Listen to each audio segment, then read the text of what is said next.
Никога няма да отслабнеш, ако продължаваш да инвестираш по този начин. Това може да обиди някои хора, дори съм сигурен, че ще стане, но истината е, че няма как да си мълча повече за това нещо. Излизаш навън, харчиш 30 лева за вечеря. Правиш го 4 пъти в месеца. Това са ти 120 лева. Супер често на обяд с колегите ти в някой ресторант.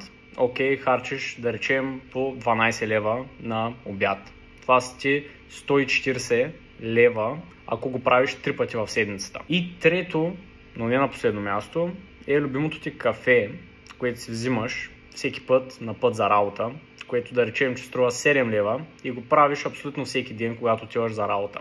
Това са си още едни 140 лева. И още по-интересното е, че тези лоши избори те карат да изглеждаш все по-зле, да се чувстваш все по-зле и здравето ти да остава на много по-заден план, отколкото трябва да бъде. Повярвай ми, знам това нещо, защото и аз съм бил там и аз съм правил тези грешки с тези лоши избори.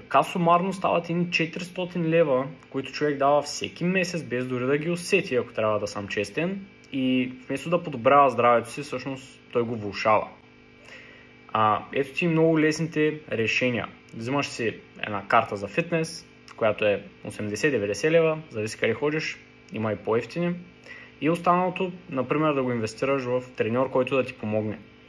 И дори бих казал, че зависи къде и как отидеш, може да ти останат някакви пари. Ето е всъщност истината, която най-вероятно ще нарани супер много хора. Тук проблемът не е паричен. Проблемът е, че цениш много повече излизането навън, обядването всеки ден и кафето.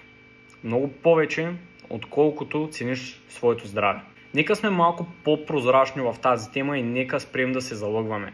Аз също съм бил там, няма нищо лошо в това човек да си признае, че е бил в този омагьосан кръг и вярвам, че мога да си позволя да кажа тази истина директно.